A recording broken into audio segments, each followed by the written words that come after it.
Good morning. Let's just make sure all the sounds are working for everyone. Good back there?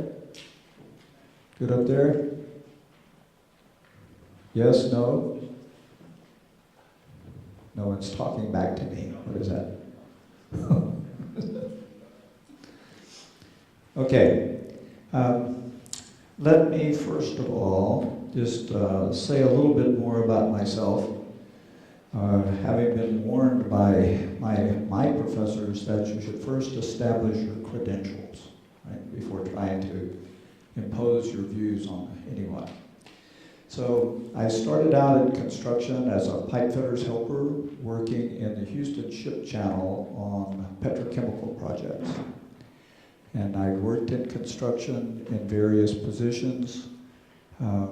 Eventually moved into the manager of productivity improvement for Brown and Root in Houston.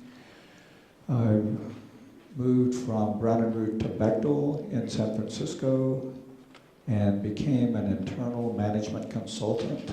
And I like to say I worked on projects where we were running out of money before we ran out of work. Waiting for the lag time. You should be laughing at that, right?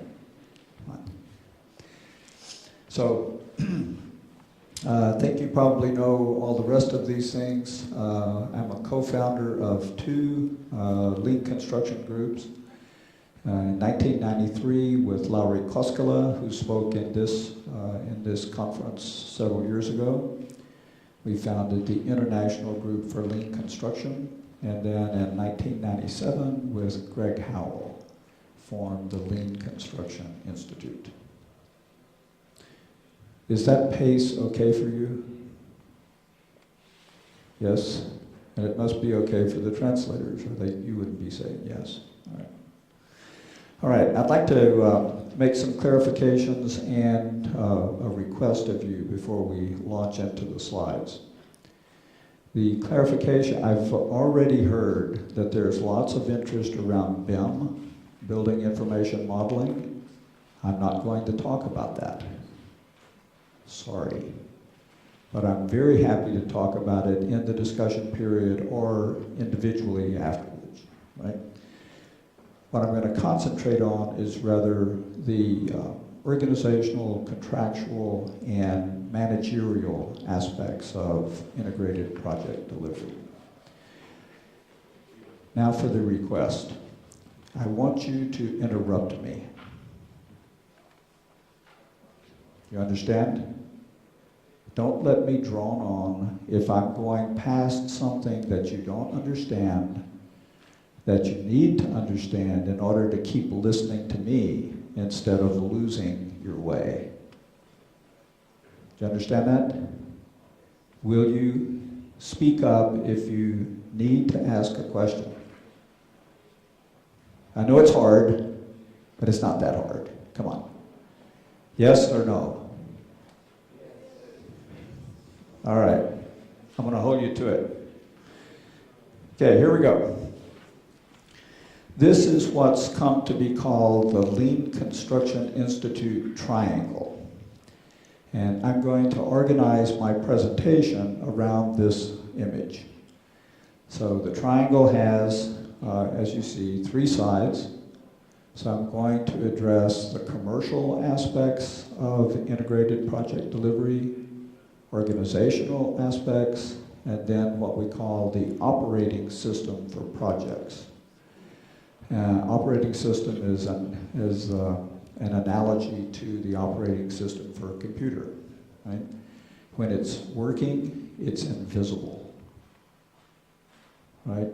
It doesn't stand between you and doing what you need to do. It's like water to a fish, right? But when you change operating systems, it must become very visible. You have to deliberately make that change. And that's what Lean is all about, is changing the very operating system we use to manage companies, to manage projects, and to manage networks. So, on the commercial side, I'm going to speak a bit about the type of contracts that are used in integrated project delivery, the way in which commercial interests are aligned, and the way risks are allocated. Okay?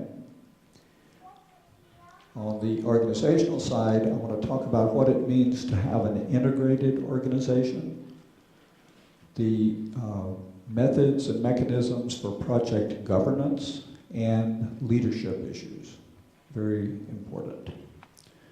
And then these are just some of the major tools in the methods, if you will, in the lean management system. We don't have time to talk about very many of those. I will cover briefly the first two. Or, no, not the first two, sorry. It's going to be, I'll talk briefly about target value design and last planner. I think. I may be confusing my presentations. We'll find out. Okay, let's just look at the first paragraph here. And I will take the liberty of reading it to you. What if every member of the team shared completely the responsibility for the entire project and set about correcting deficiencies or problems wherever they popped up with regard to who caused the problem or who is going to pay for it? What if? Okay. So perhaps I could get some feedback from you. Suspending disbelief for a moment, would this be a good thing if you could do it? Your turn to talk.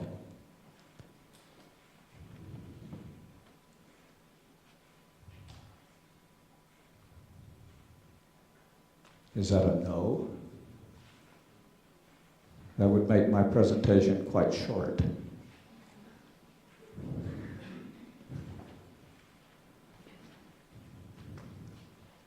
What do you think? What do you think?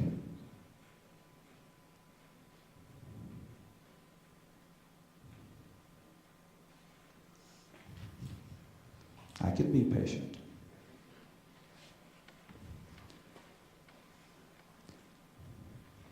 Is this a good idea or not? It's a good idea. Is it different than the way things work now in our industry? You're on a roll, keep going. Yeah, you think it's different, yeah. Does anyone agree with this young man? God, okay, there's one. Two out of whatever it is, that's not too bad, it's a start, all right. Okay, so how do we do that? To put it in a little more direct terms, there was a construction, in the United States, there's an organization called the Construction Industry Institute. And they did a study on project organization some years ago, back in the early 90s, 1991. And a good friend of mine, several friends of mine were on that committee, on that research team. And one of them came up with this statement. Owners need to decide early in a project if they're buying a product or engaging a team of professionals to help them solve a problem. My guess is that I've lost, oh, there we go. In Estonia, as in the rest of the world, most construction projects have been structured and managed as if the owner were buying a product. Is that a fair assumption?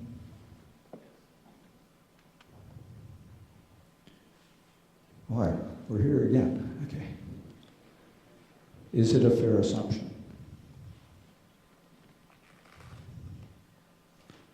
Do you understand what I'm asking?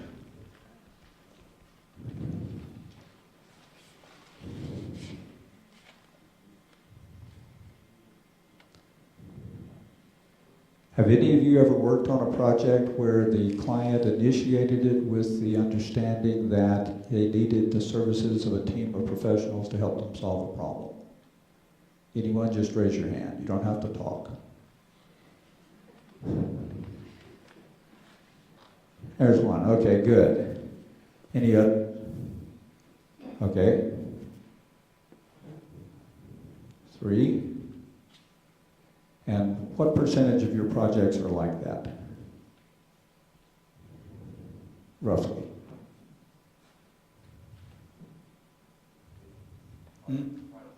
5 or 10? Okay. Yeah. Okay, so I think that I'm taking that small sample as representative for the moment, and it suggests that what we're talking about here it's not totally unprecedented. These kinds of projects do happen. These kinds of relationships are developed on projects, but we're trying to figure out how to make it bigger than 10%, right? To make it systematic, to make it normal, to change, if you will, to change common sense. So one of the issues here is the nature of the contract. The classical theory of contract, this is in legal theory, and if there are any legal theorists here, they can help me out. The classical theory of contract sees it as a transaction. It's a transaction which abstracts away from any previous history between the parties and all possible futures between the parties except that's specified in the transaction, right? I give you this, you give me $100. All right, and we're done, yeah? And we're done. And even for contracts for extended periods of time, like construction projects typically involve, are treated as if they were such transactions, right? Now, we discovered some years ago that in legal theory, there's an argument going on that continues today between those who hold the classical view of contracts and led by a professor who was the head of the law school at Northwestern University until his retirement, Ian McNeil. He came up with the idea that no, if you actually look at the types of agreements, formal and informal, between human beings and between organizations of human beings, all of them have some aspects, some relational aspect, where you're not specifying a transaction, but are committing to a relationship, right? And he imaged that relationship at its extreme with the marriage vow, right? In the marriage vow, you're not agreeing to and binding yourselves to any specific outcome. You're committing yourself to develop and nourish and maintain a relationship in the expectation of trouble, right? Many possible futures rather than just one. Many possible futures. And you're not trying to specify that future. You're trying to specify the relationship between the parties regardless of the future. Yeah? So, there are various forms of relational contracts in the construction industry today. We're using several of those in the United States. The American Institute of Architects has developed a series of contracts, those standard contract forms for integrated project delivery, as has other institutions. Right? So, I'm going to go to the commercial issues, and here this gives the basics. This graphic.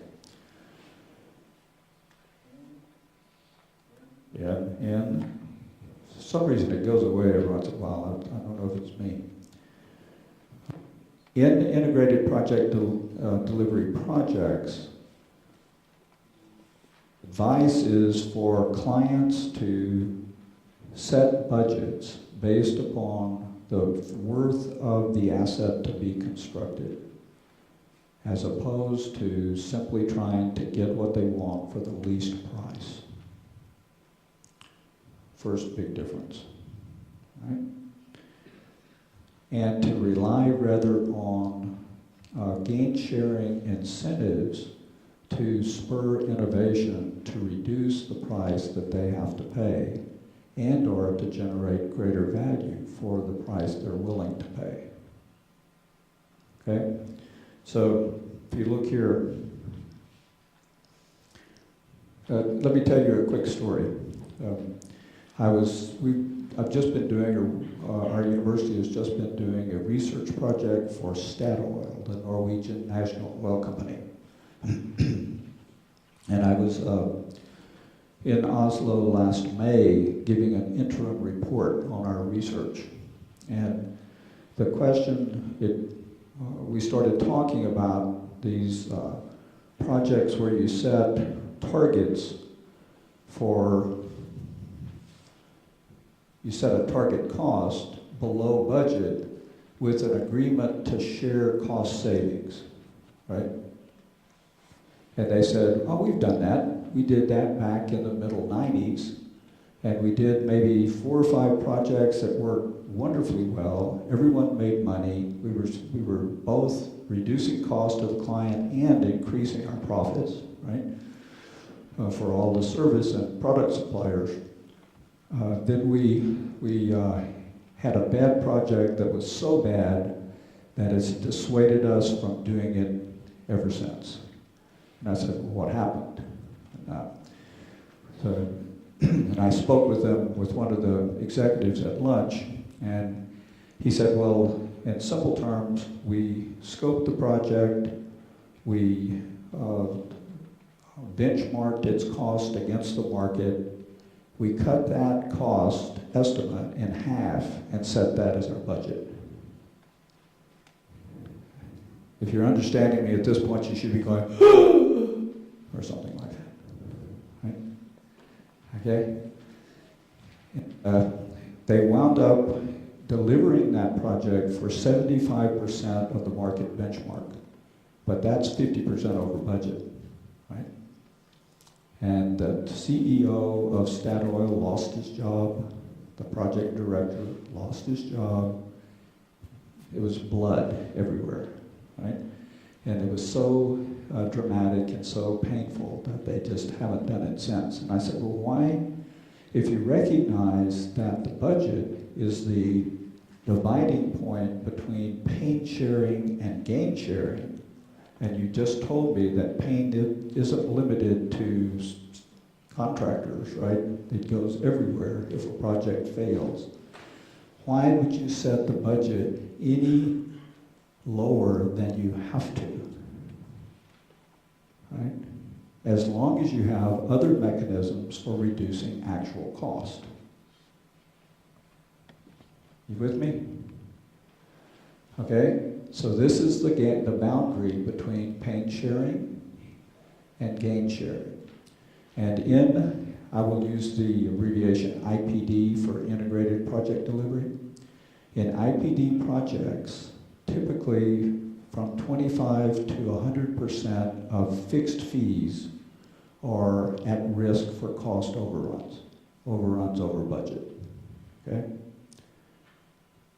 So when teams commit to delivering a budget, they're committing with the knowledge that they may be funding the client's retirement program.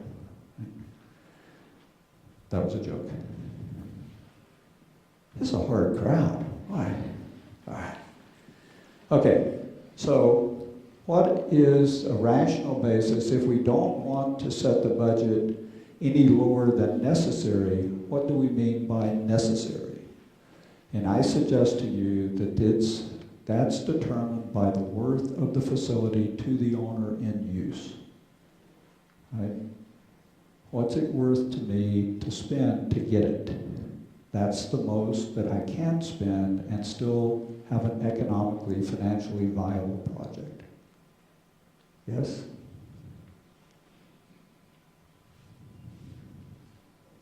Okay, that's a very important proposition. So if we set the budget based upon allowable cost or worth, then we can set more aggressive targets and negotiate a sharing of cost savings when we underrun the budget. So this, I won't try and do this in detail, but this is just advice, instructions, if you will, about how to come to that budget number. And I'll leave that for you to worry about, but let me just talk about it.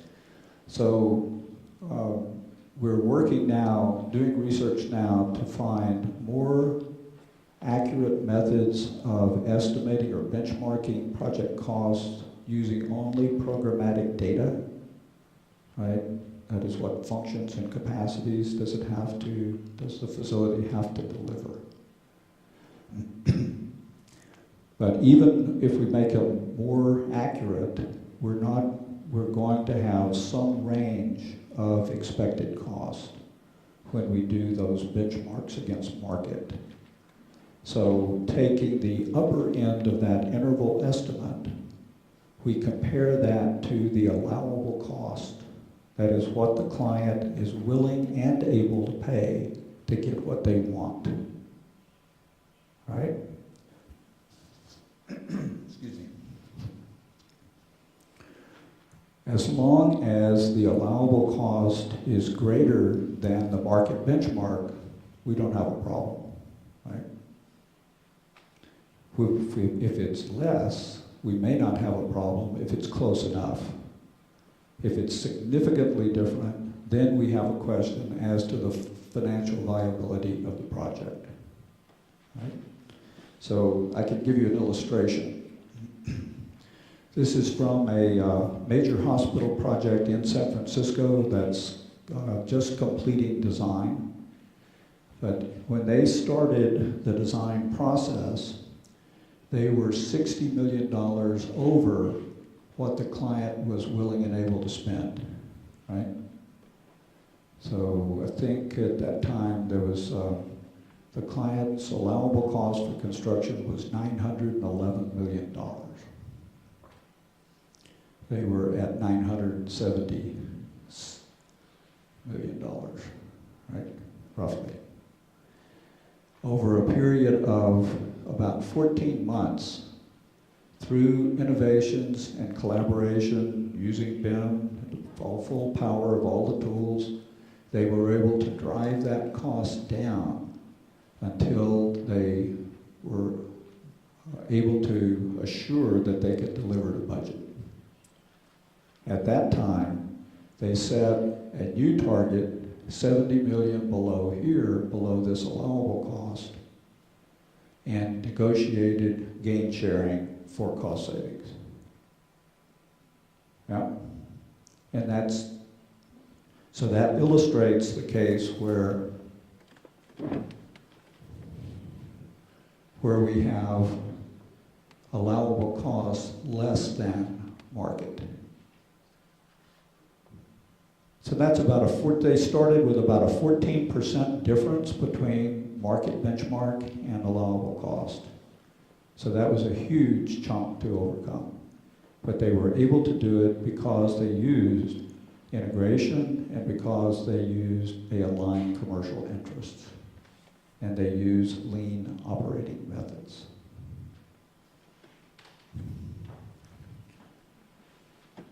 Okay. Switching to organization, let me just say one more thing about the commercial terms. My sense is that the alignment of commercial interests through gain sharing, pain sharing is primarily its greatest importance. It has many, many good reasons for doing it, but its greatest importance is that it enables the companies that are participating on the project to free their people to collaborate. As long as I'm having to protect my own company's financial interests, I have first obligation to that. right? If that interest is protected contractually, then I can be released to work with other people across contractual and organizational boundaries. And that's what's critical for IPD projects.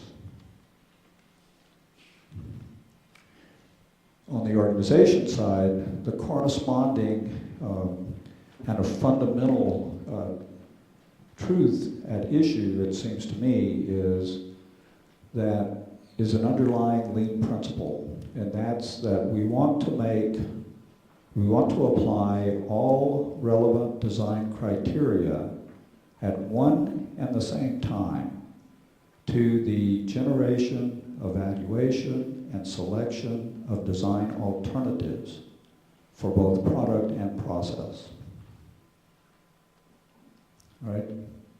Now, if we follow the sequential processing model that is traditional in construction, we only bring people onto the team when it's time for them to do their specific work. Alternatively, what I'm suggesting is that their specific work includes applying their design criteria in the design process. And if they're not in the design process, they can't apply them. The failure to do that ensures rework. The architect develops something, he throws it up. Hello? There we go. To the structural engineer, who then has to figure out if he can make it stand up, right? As often as not, he throws it back. Right? On for a while, but then they engage the mechanical engineer.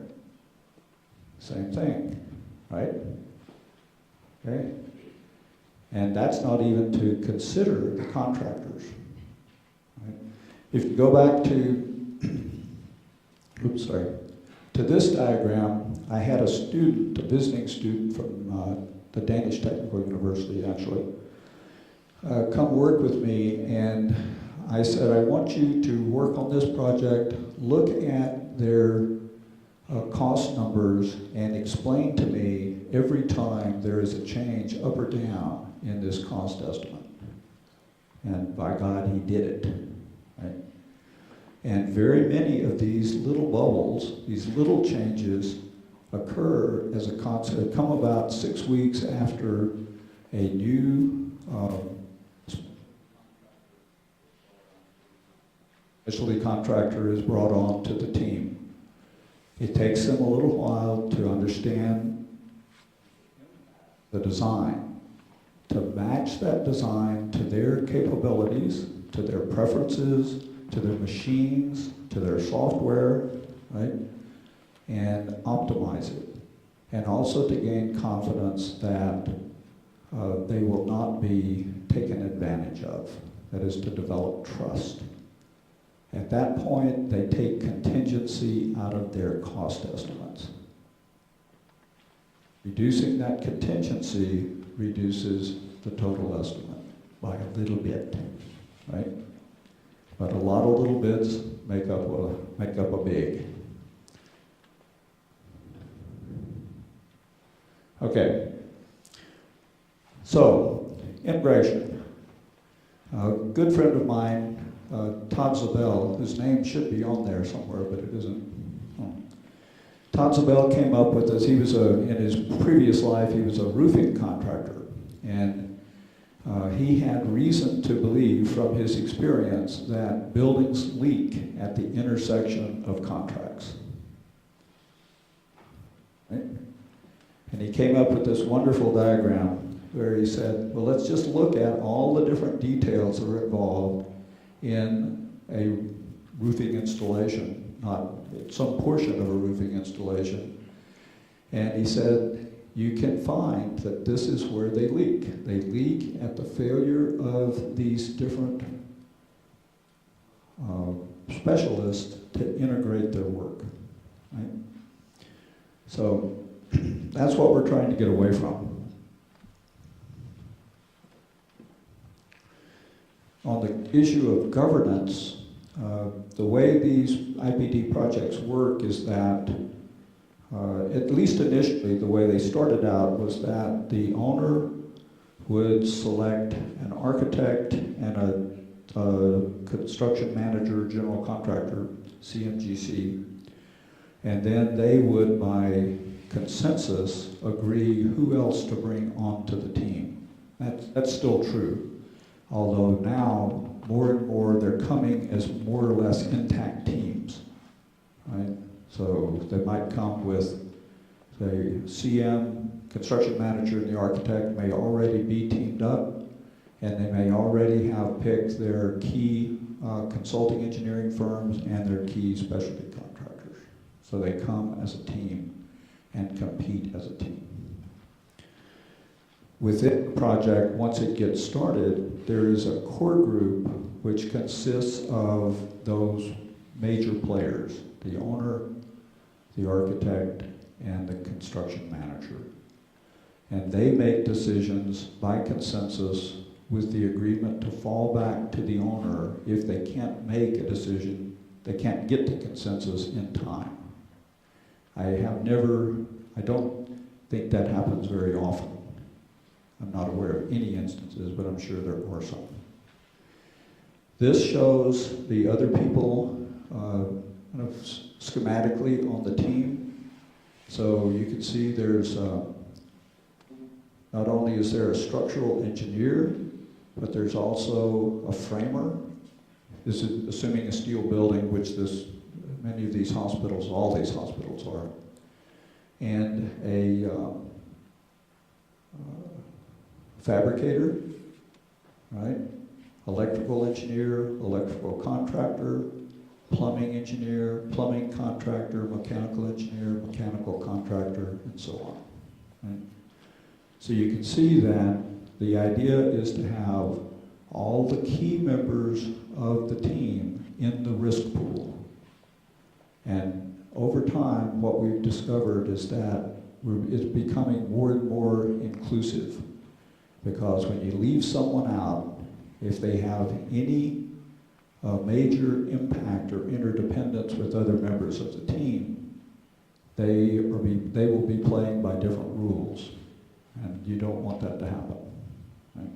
So they're still playing the zero-sum game, and everybody else is playing the Three Musketeers game. Right? So, inconsistent games. There's also another level of governance at the executive, senior management level of the companies that are the central companies that are involved. I'm standing in front of you, I'm sorry. You can scoot over. So periodically, once a month is the routine, the senior management representatives of these different companies get together, and their principal job is not financial, but rather cultural. That is, they're looking to see if people are really working well together, if they're collaborating, truly collaborating, and if they're moving the project forward organizationally. Within the design process, one of the features of this approach is to organize in cross-functional clusters. These clusters are typically structured around building systems, as long as it's buildings, or other types of systems and subsystems. And every one of them is cross-functional. That is, they would be led by the appropriate discipline engineer. Let's say we're talking about structural, so there would be a structural engineering firm, there would be a steel fabricator if it's steel, or concrete if it's concrete, right? And and then there would also be a representative of the architect and a representative of this construction manager on that team. And every team has cost estimating capability, right? Because you need to maintain your cost estimates and as close to real time as possible.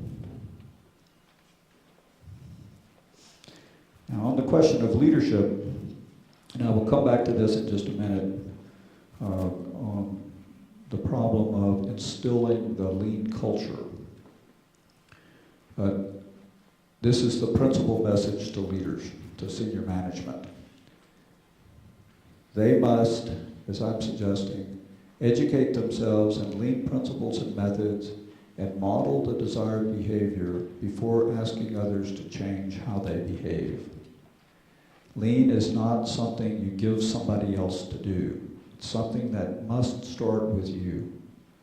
And it changes the way you see the world and the way you act in it. And if you're not seeing the world that way and not acting that way, you can't expect other people to follow you.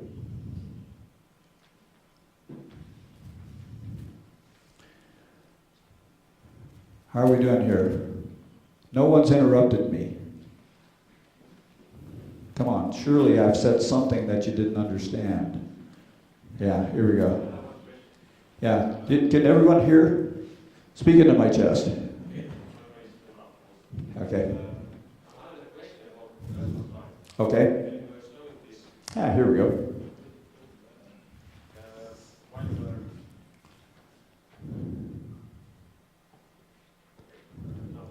Hear me? Okay. Yes. I had a question about this graph. Where did you show your... this was a hospital project. And there was a rapid decreasement of costs, but I noticed also these dates under. And I start wondering about the general situation in global economy. Here in Estonia, I know that even the labor costs has dropped about 2 times. It's the real situation. What do you think, what was the effect of the global economy to that? I don't think it had much effect in this case, just because of the timing. I think we're in early 2009 in here, okay? So there's also a separate budget item for escalation. Right? And so the impact of escalation is kept outside and just introduced every 6 months. So we draw down, it's like another type of contingency. It could certainly help you, but it wouldn't change the overall numbers. Right? You'd still have that contingency. Others? Come on. Be brave. Or foolish, or reckless, or foolhardy, whatever it takes.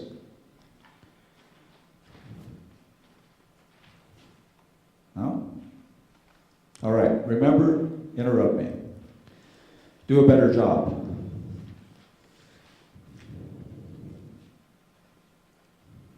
Okay, I want to just talk a little bit about this the target value design, which we mentioned a little bit, but not too much. Start with a case study, a completed project as opposed to the hospital that we just looked at. This was a medical office building for one of Sutter Health's affiliate. And you can see a picture of, it's a computer representation of the hospital. And the important part is down here. So the benchmark, the market benchmark for this hospital was $22 million. The budget was set at $18.9 million, which was what the client was willing and able to pay to get it. And it was completed at $17.9 million. So we're about 19% below market. And this was in 2000 and, to speak to your point, 2005, I think, maybe 2006.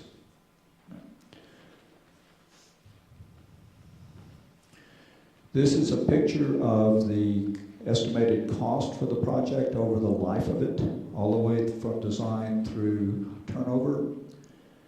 You can see a characteristic there too, what I might call anomalistic features of IPD projects. And it's very consistent. That is, all of them have this kind of a contour to the cost estimate history. As the design gets more and more detailed, the cost falls. My experience on projects other than IPD is that as the design gets more detailed, the cost estimate increases. Yeah? More lines, more things to estimate, more detail, right? So that's anomalistic against standard or conventional practice. And the other feature is the one shown here,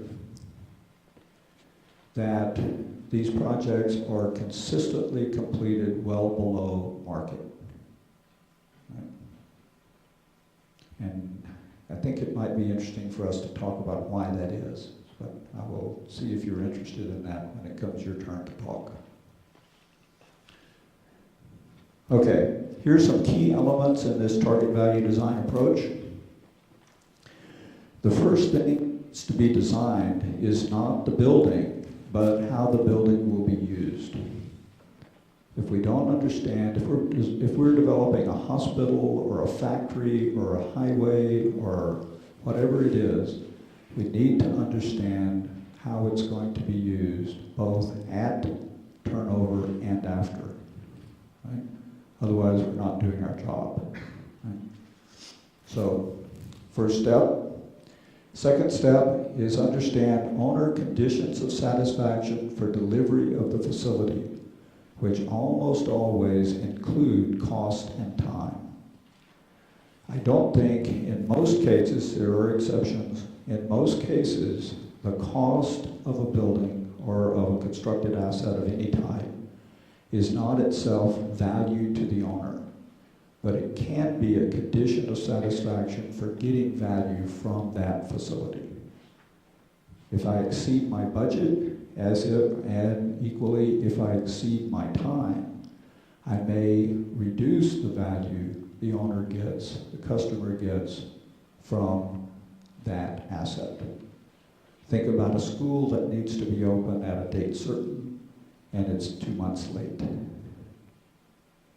A factory that needs to be online at a date certain before a competitor's competing facility comes online, right? So cost is not necessarily the value itself. It's a condition of satisfaction that must be met. And even some owners don't understand that. So, link what's wanted and owner conditions of satisfaction and keep them linked when either one changes. Don't let scope and cost drift apart. If you ever let them drift apart, you can't put them back together again. Look at projects where there has been significant busts in the attempt to design to budget, and you will be unable, I guarantee you, at least I haven't been able to understand step by step where it went awry, because they've fallen apart. You no longer have control. Then set stretch goals in cost, time, or scope to spur innovation. That's the gain sharing zone. Align commercial interest with delivery of value to the owner. And what I mean by alignment of commercial interest is not that everyone has the same interest. That's simply not true, right? They're different companies, they're independent. What it means to be aligned is that they realize or achieve their interest individually by doing the same thing, that is delivering value to the customer. That's the lean ideal. Engage downstream players in the design process. That's the principle of applying all relevant design criteria at once, as opposed to sequentially. Design to target values and conditions of satisfaction. Do not design, then cost. And there's a tendency, or there's a tradition in our industry of designing in big batches. of releasing designs in big batches, and of doing cost estimates in big batches. That promotes the drifting apart of scope and cost.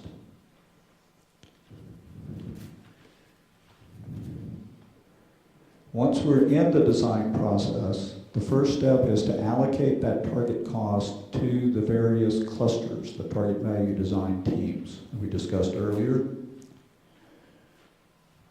Here's a very critical one, and this really speaks to the change in culture and traditions of working together and not working together.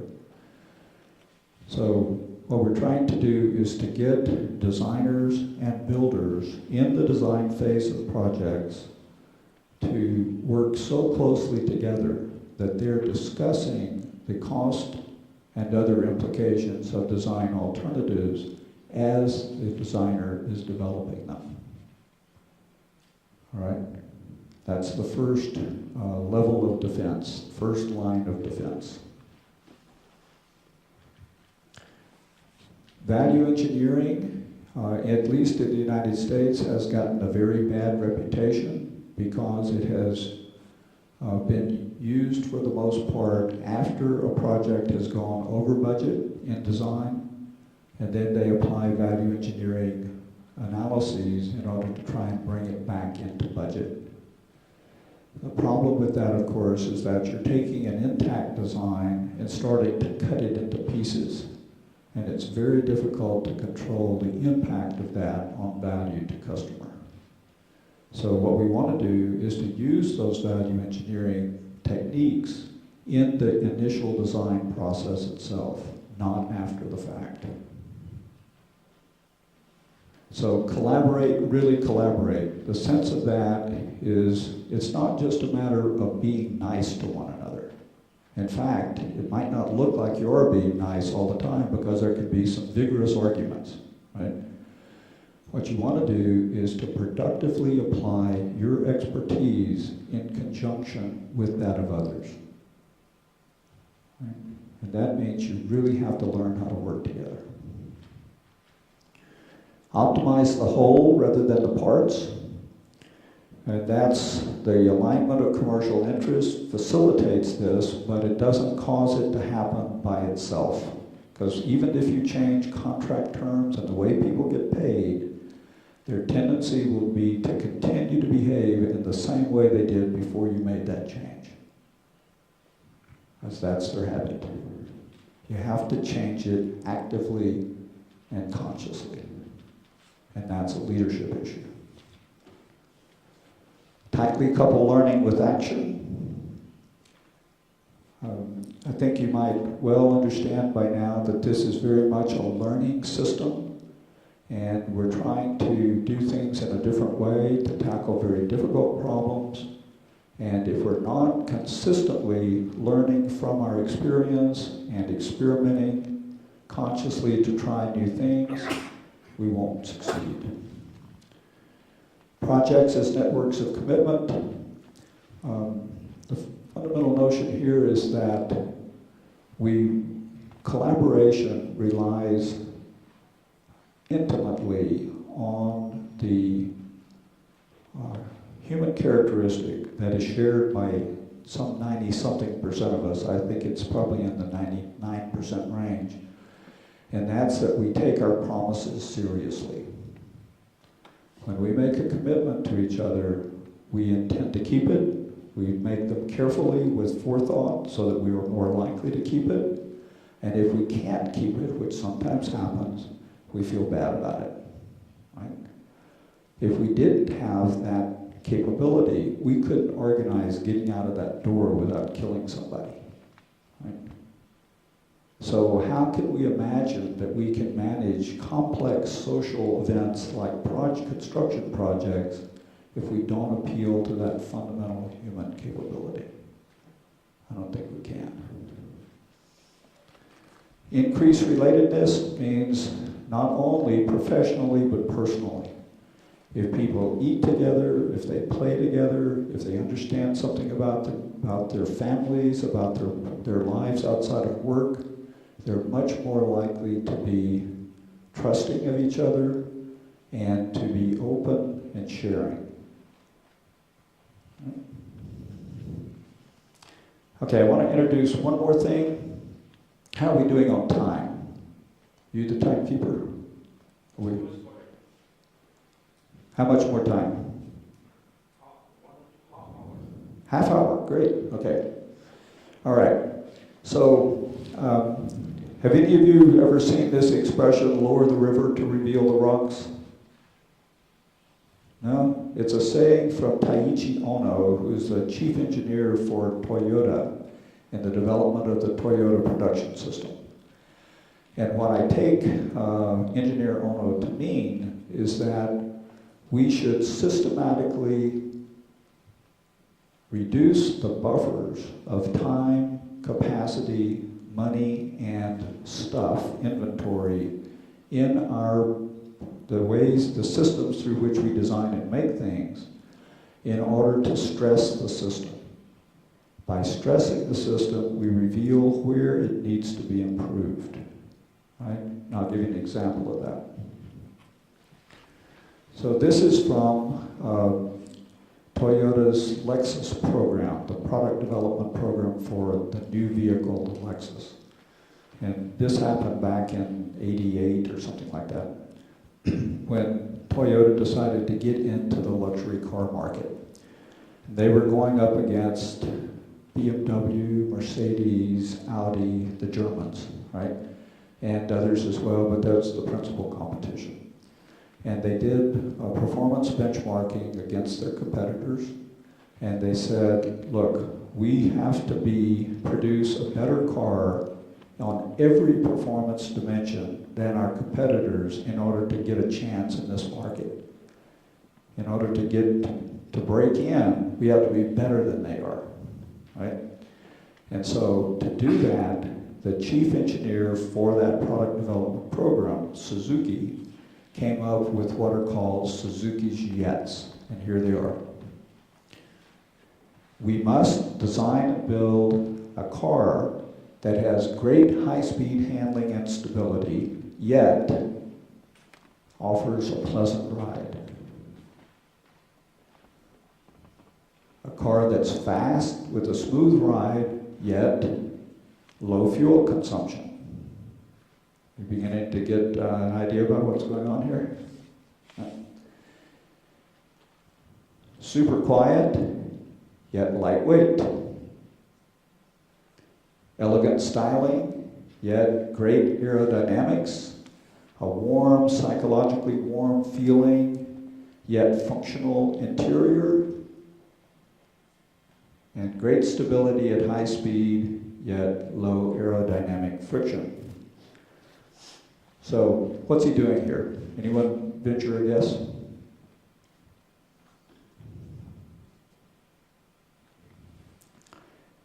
What he's doing is he is basically saying you cannot use accepted engineering solutions to solve these problems because they won't give us what we need.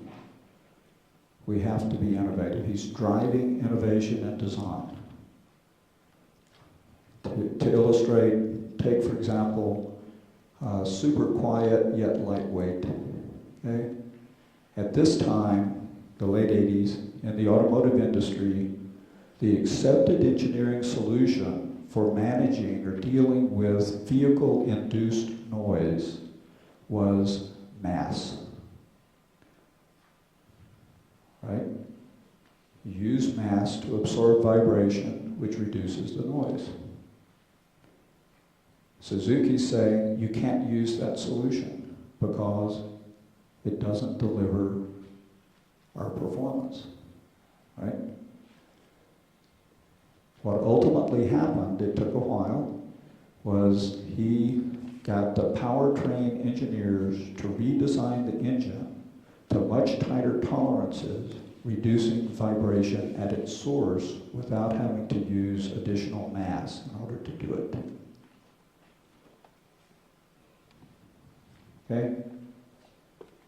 I think this is the type of thing that we should be looking for in our industry.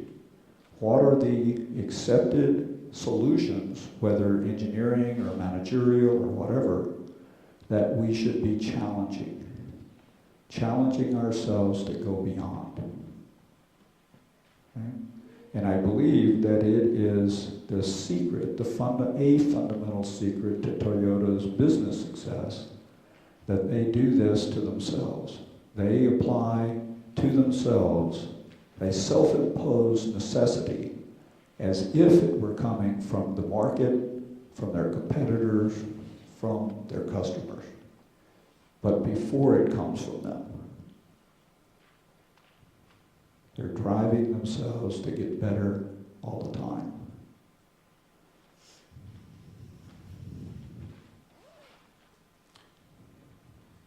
So, in the context of IPD projects, we can do that by targeting delivery of a fixed value for less money and or time, depending upon the situation of the client, or by targeting delivery of more value for fixed money and or time.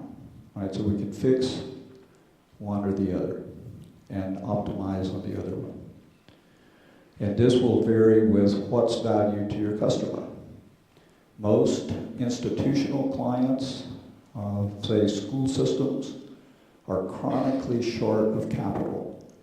And so they're probably not looking for value enhancements in their facilities so much as they're looking for the ability to fund all of their needs. So they want to reduce money. Other clients aren't so much in that game. They're looking rather to, as for example, in that San Francisco hospital project, remember that $70 million gain sharing zone? And near the top of the list of things the client would spend their portion of the cost savings on is adding patient lifts to all the patient rooms. Whereas in the original budget, only a small percentage of beds had patient lifts. But they recognize that the number one cause of nurse injury is lifting patients. So it's value adding to them to fund, to use some of their money to add that capability in their hospitals. Right?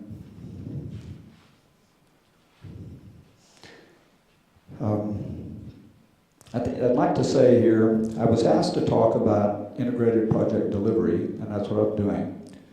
But I don't want you to leave thinking that you can only apply lean principles and methods to integrated projects.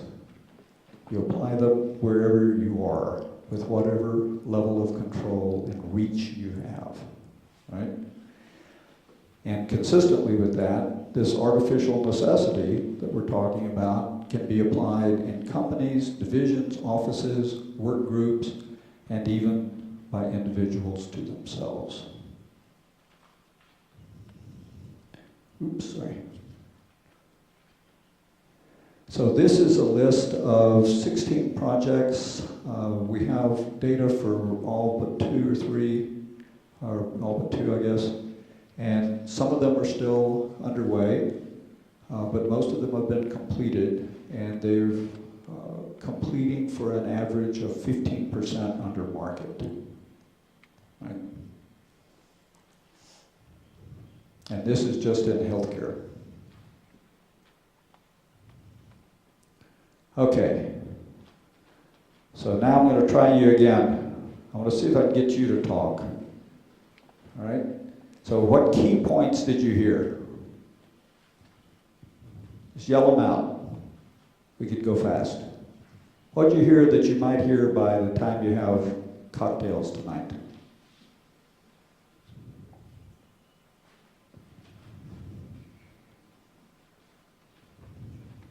Nothing passes that test?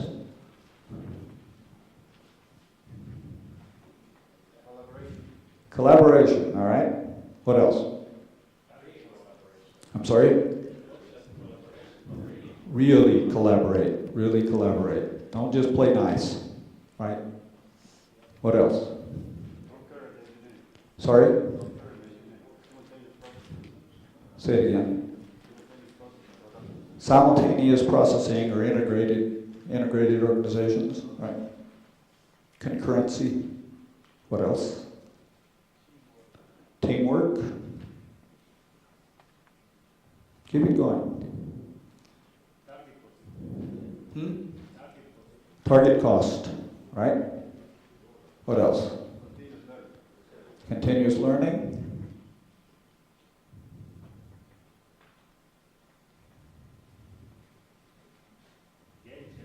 Gain sharing.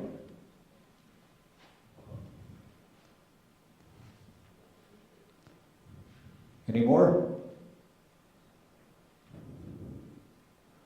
Okay, I think that every good talk answers some questions and raises others. So I'd be interested to hear what questions have been provoked. What questions? Yes? Can we get the mic? Here we go. I asked it 2 years ago from Lauri Koskel already. What do you think about the cultural background of the nation who is trying to implement this IPD? I'm afraid that the beginning for Estonians seems to be tough, actually, to integrate, to implement such a discipline.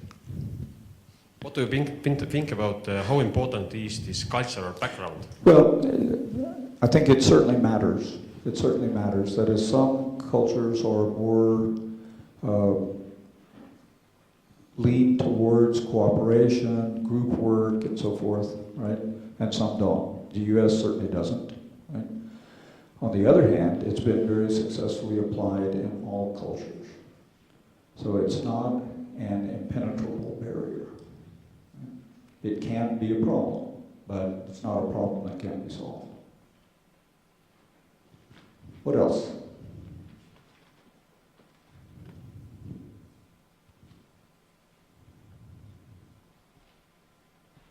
Back here. From subcontractor is that which guarantee subcontractor has, because it is quite normal that is it better now?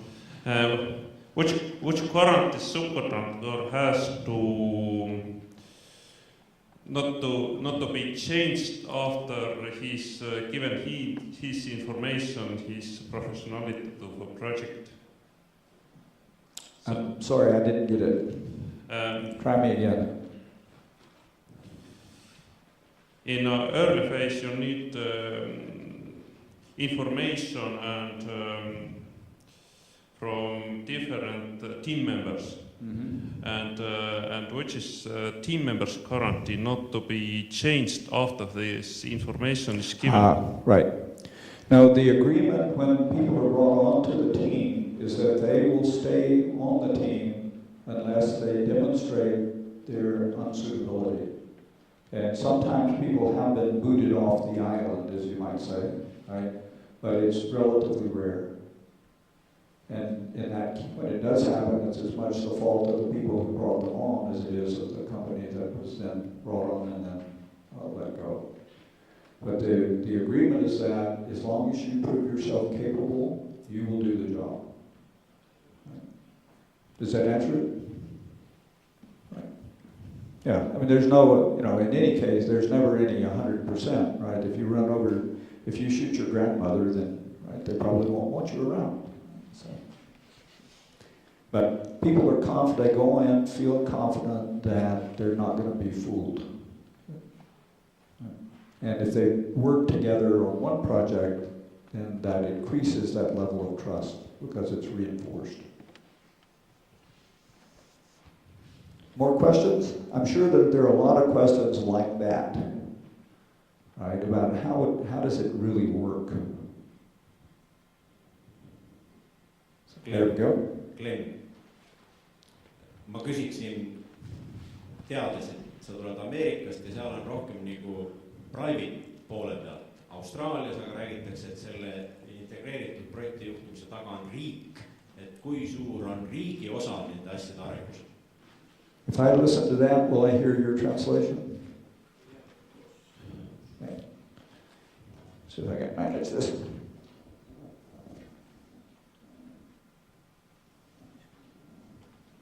I hope you remember what you said.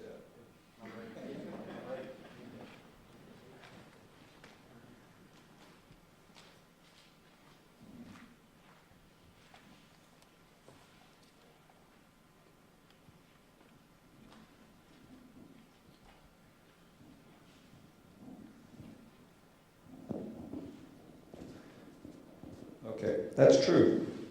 And in fact,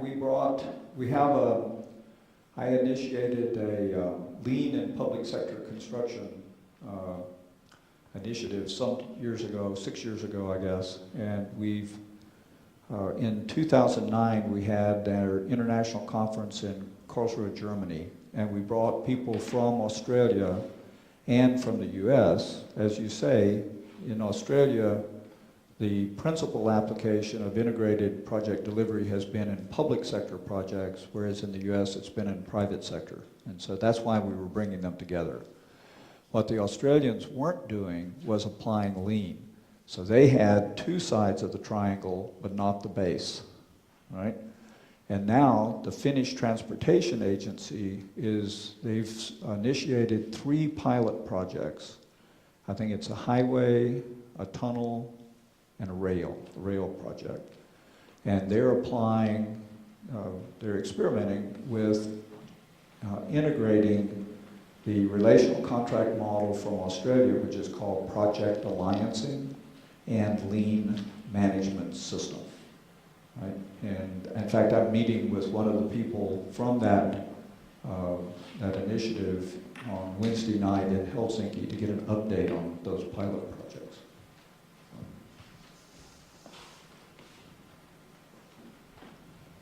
There was someone back here, yes? Yeah, I have a question about the main contractors, for example, in Estonia. The usual way is that the main contractor has a project and the main contractor divides it into simple, smaller projects and gives it out to subcontractors. Right. So also the risk is divided and also the work. So basically everything is cut down. Is there a chance to sum it up somehow? I mean that is it possible to take everything together? I mean, right now there are smaller companies who do their own stuff, but is it better that, for example, a huge company does everything by itself without the subcontractors? I see. I don't know that it's better. My industry experience was actually in companies that did most of their own work. I think you would, if you looked at the money, maybe certainly less than 20% of the project budget for construction would have been subcontracted.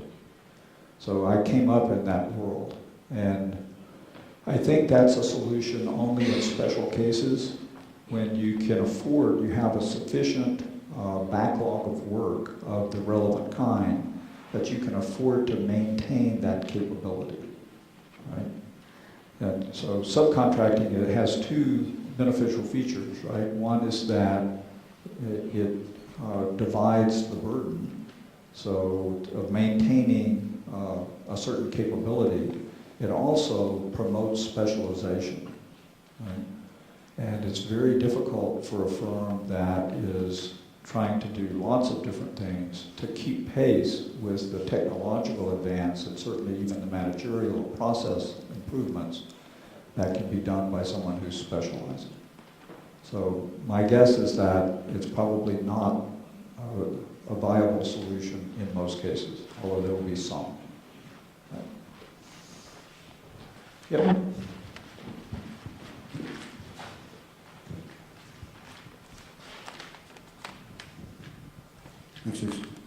So Are you going to do English? in English. Okay. So I'll have to get my other headset on. the thing that we heard from you today is something different. It's completely different kind of mindset. And my question different kind of mindset that we are used to now. Right. And I was taught. I think that's why I'm here. Right. And that how I was taught here at this radio school.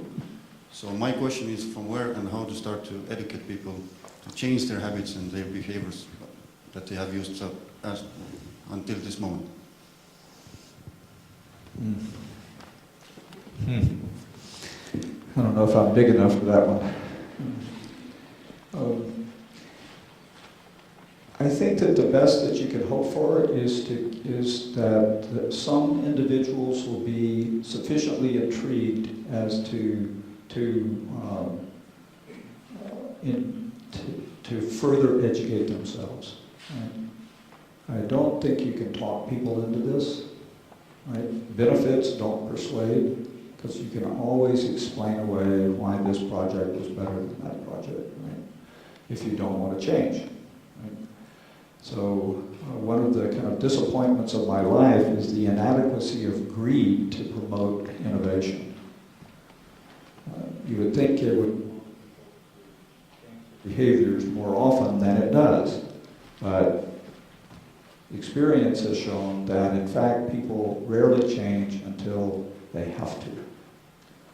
And so what I've been working on is working with those companies that for whatever reason are interested in working in this new way and help them become killer companies. They put pressure on their competitors in the market, and that's what persuades people to do this. That's one big thing. The other thing that persuades people to do it is when clients demand it. And so the other part of my work in the world is to try to educate owners as to what's in their interest. So when owners start demanding it, contractors and designers will pay attention. When their competitors start doing it and taking money away from them, they will start paying attention. Education's important, but it's not by any means sufficient. More questions?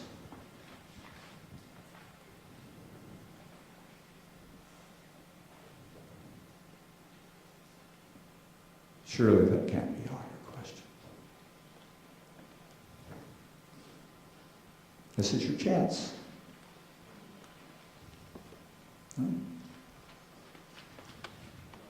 Yep, here we go. So I like very much your table where there were very many companies and the price was reducing big time. Mm-hmm. But the question is, what exactly did you do except talking around the table? What do you do? What did you do to reduce this price? Well, Because I understand it was just talking. Well, what I described was was part of what we do. Right? There are many other things, of course, other methods that are employed. But I think we could make the question, well, if you're doing these things, why does that reduce cost? And it might be interesting to reflect back on the first attempt to do target costing in construction by the UK, the United Kingdom's Ministry of Defence on some service barracks, some housing projects, major housing projects for them.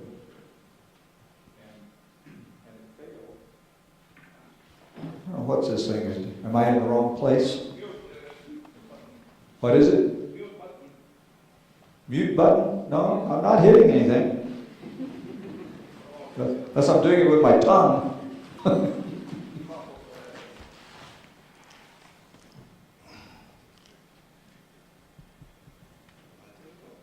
don't either. Okay, yeah, it just comes and goes. Okay, it's a loose wire. Probably there. Okay, so that project, it failed to design to target cost. And the people who wrote the paper that described that experience, that project, their view was that the UK contractors had become so habituated to just managing contracts that they only understood price and did not understand cost. Price is what you take from the market, right? It's more, you can negotiate within a small range, but basically it's going to be fixed by the market. Cost is a function of the way we design and make things. And if you're not really in the business of designing and making things, then it's not going to be for you, right? If you are in that business, this is a hell of a thing to be doing. Because this helps you do it. So, okay, that was the first part of it. Now, what else do I need to say? So why does it reduce cost? And I think it reduces cost for two primary reasons. One is that maybe three. In the traditional process of delivering construction projects through design and construction, there's a huge amount of waste, right? Huge amount of waste, right? And what we're doing is we're reducing that waste. Reducing that waste allows the owner to get more value while the service providers make more money, right? So it's not a zero-sum game. If there were no waste in the system, it would be a zero-sum game. Apart from the second variable, which is innovation. This really promotes innovation because you're linking commercial interest, what you get paid, with your ability to solve difficult problems, right? And so this approach is very well suited for projects that are challenging. If you're doing something kind of routine and ordinary that's been done many times before, which basically is already designed, then you'll get advantage out of it, but you won't get the kind of returns that we're talking about. And then the third part of it is that is the thing I mentioned when I was talking about the reduction in the cost estimate over time. There are hidden contingencies in our cost figures, right? In part because they're based upon historical experience, right? And that historical experience has waste in it, right? But another part of that is really contingency, which individual companies employ, even though they can't always quantitatively separate it out, but it's in there because they're trying to protect themselves against exploitation by others. And when you're playing the zero-sum game, which is adversarial in its nature, that's a wise thing to do. If you progressively, what we're seeing is that we're bleeding out that contingency, those reserves. As trust builds, that contingency goes down, and with it, costs go down. So three different elements.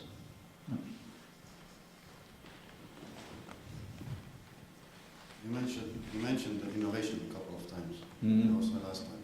So what is actually the definition for you of innovation in the context of these kinds of projects? Is it only to reduce the cost, or is it also something else? It sounded like the purpose of innovation is to reduce cost. No, the spur to innovation is reducing cost, but the purpose of innovation is to deliver value, right? So that is within conditions of customer satisfaction. Right? So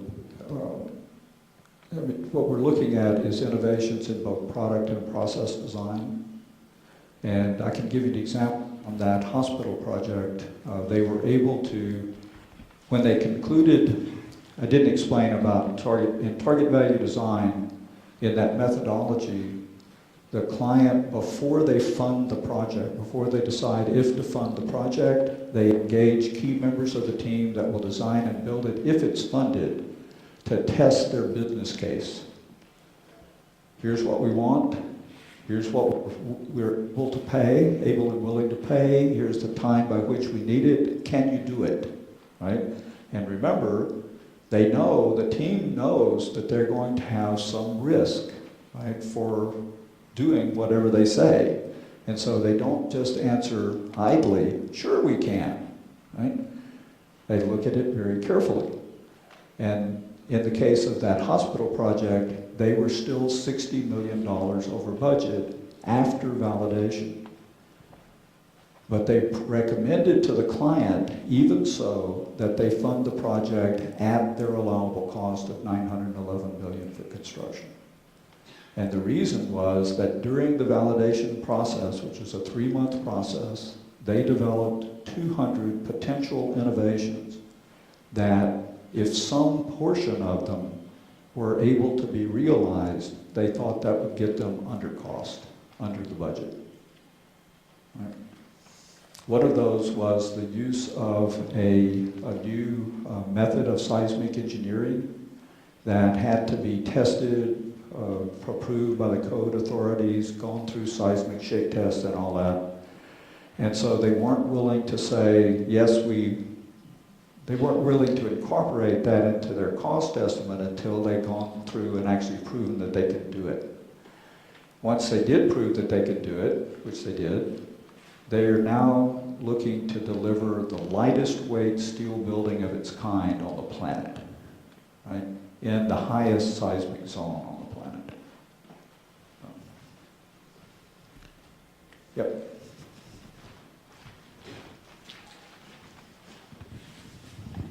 You were mentioning that the key player is owner in this process, one of them. In your experience, what's the effective way to reach to the owners with this idea when we start implementation? Well, one thing we've done that's been very effective is to have owners speak to owners. They don't trust me because I'm an academic. They don't trust contractors or designers because they think they want to get in their pocket, right? But they tend to trust each other because they don't have anything, right?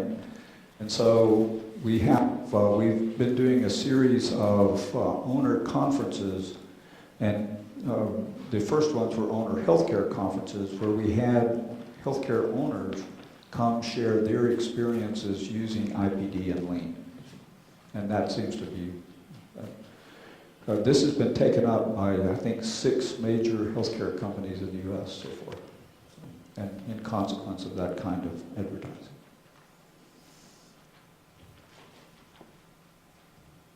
And I should say, this isn't just for owners. I mean, this approach of integration, I think that IPD, as I've described it, where you have a single contract binding all parties, and that should be clear that even when the steel fabricator is brought onto the team, they sign a joining agreement that makes them co-equal to everybody else on the team. Everyone signs the same contract, including the owner. Right? But it's but again, here we go. It's especially appropriate for projects where it really is not possible for the owner to adequately specify what they want in advance of design. If you can't adequately design, then you could use a design-build contract, design-construct contract, and do the same types of integration, alignment of commercial interest, and so on.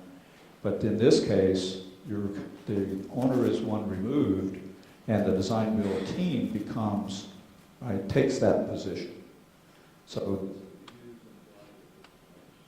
and it can even, losing contact again. Maybe it's, I don't know what it is. How do you know?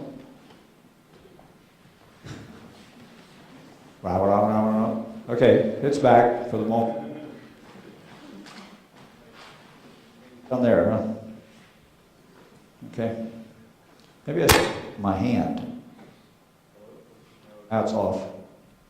I don't think that's changing unless there's squirrels in there. Okay. What if I hold it like that? Maybe that'll work. Can you hear me now? Okay, so it can even be used within limits, even if you have a contractual barrier, like a procurement barrier between design and construction, then integrate on each side of the barrier, right? Don't do nothing just because you can't do everything. Do something, right? So, yes? We saw this from the presentation, only one example of IPD, but how big a part of the construction industry uses it? It's been principally used thus far. I mean, there have been some applications outside of these, but primarily in healthcare and education. But how part of the U.S. construction industry? Oh God, I don't know. I mean, probably half of the healthcare sector is using it. So that's a lot.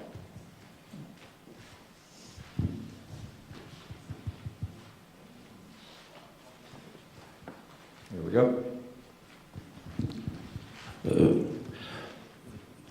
Ma nüüd räägin eesti keeles. Oh, okay, hang on. Thank you.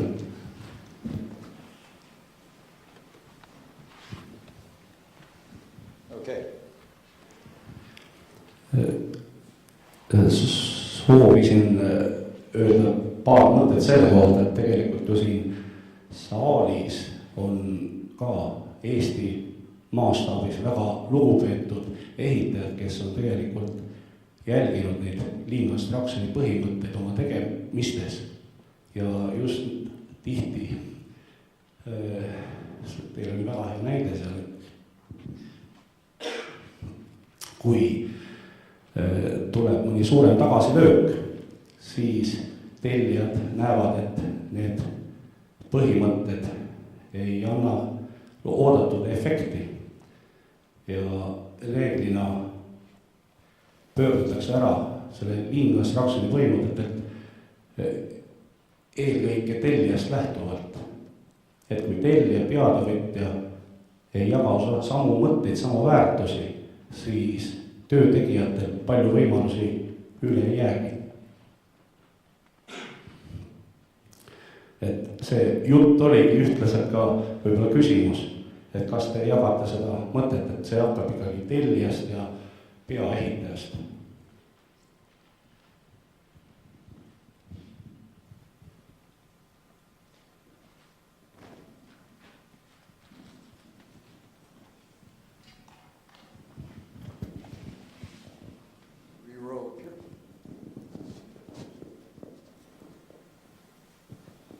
I did not mean to say that everything starts with the owner. Where are you? There we are. Okay? But rather that is one way to get this new practice into, this new approach into practice. And, right? So, but I would certainly not discourage any contractors from using it to the extent that they can. And I recognize that there may be limits on what you can do, especially if you start with an owner advertising that you're doing things differently, right? And then it goes badly, or at least goes badly in their eyes, then it's difficult, right? But remember, I don't think owners are, for the most part, that they certainly will limit, but they won't dictate how you do your work. Do it using lean principles and methods, right? Because it's to your advantage, whether you tell the owner about it or not. You're probably getting a delayed broadcast. Go ahead. Oh, don't go ahead. Don't go ahead. Don't go ahead. Now go ahead. Jah, et väga mõistlik ja õige, et ainult tõenäoliselt, et täna võib-olla ka tellija on endale võtnud partneriks mitte niivõrd ehitaja, kuivõrd juristid ja majandusmehed. Ja see, kes tõeliselt sooviks ja nii-öelda organisatsiooni kultuuriliselt ülesande keskselt läheneb, ehk teeb see, kes on kõige kompetentsem ja kui seda tema otsene ülesande ei ole, teeb selle töölõigu ära ühise eesmärgi nimel, siis sellise koostöös ja üksteist toetavas õhkkonnas on väga raske töötada, kui tellija ja juristidest ja majandusmeestest koosnev tiim sul vastas on. Et see oli, aga õige küll, et see algab nii alt kui ülevalt, et kõik pooled peavad olema valmis.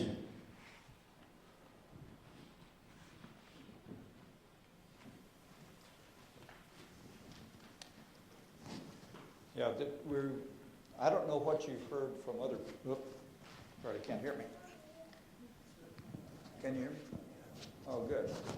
I don't need to hear me. Can you hear me?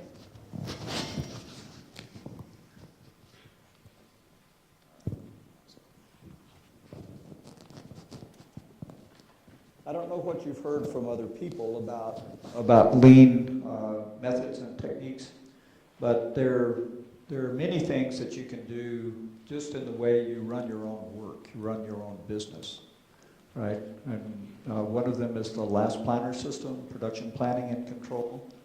Which I'm not sure, is that a familiar term? The term, okay, but the content of it, not so much. I'm going to talk a little bit about that in my presentation tomorrow, and I'm happy to share any information that I can with anyone who wants it about it.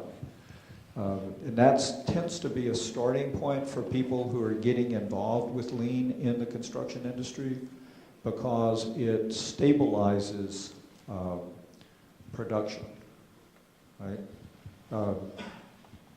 If I have, probably, I dare not try and show some different slides, so, okay.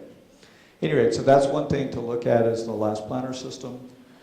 And there's also methodologies for, part of last planner involves recognition that we're not likely to be perfect planners, even though we can be a lot better than we are. But we're not likely to be perfect in a world that is dynamic and changing and people make mistakes. And as I said before, even if you're taking your promises seriously, sometimes you're not able to keep them, right? So what we want to aspire to is something that is not impossible, but even though very difficult, and that's to never make the same mistake twice. But to do that, we have to take the time to analyze breakdowns of different sorts to their root causes that we can act on to prevent reoccurrence. And my experience in the construction industry is that we rarely take that time. But if we don't take it, we're destined to repeat the same mistakes over and over and over again. Right? And there are some simple methods, 5 whys analysis, for example, for analyzing things to root causes.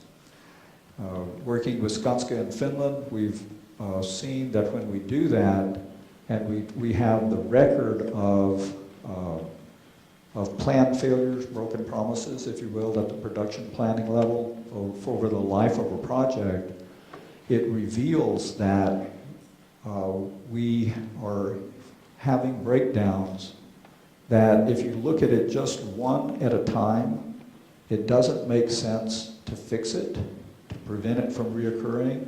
But if you look at the whole project, you begin to wonder how much it's costing us not to prevent it.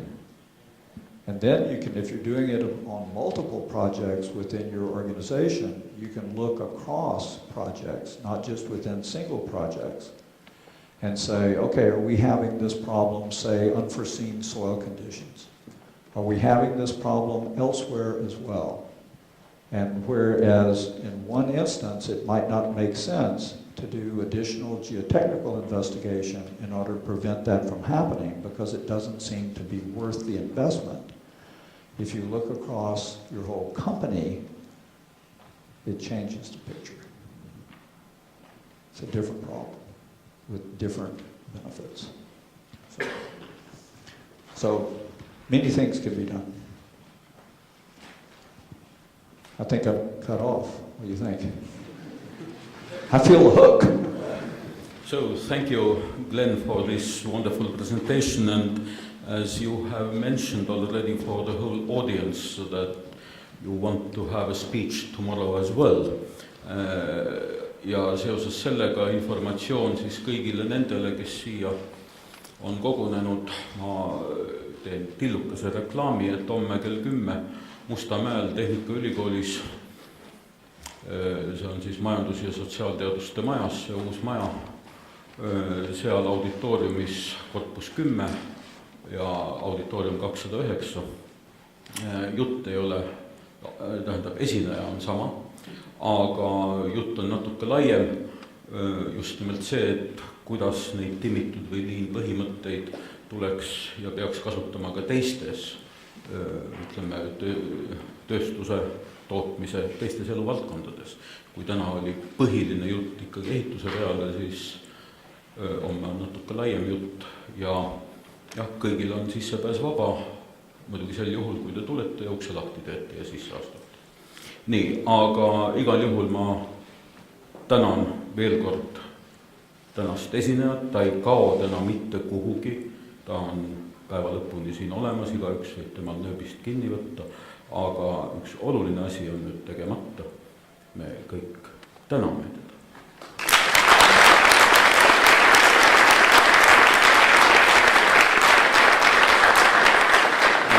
Ja nüüd niisuguse loogilise päevakorraga on ette nähtud, ma saan aru, kohvipaus. Enn vaevalt, et midagi juurde tahab öelda, ükskõik, kus te nüüd koridori peal näete kohvitassi, teetassi ja muid vägijooke, võtke ja poole tunni pärast siia tagasi. On nii? Aitäh!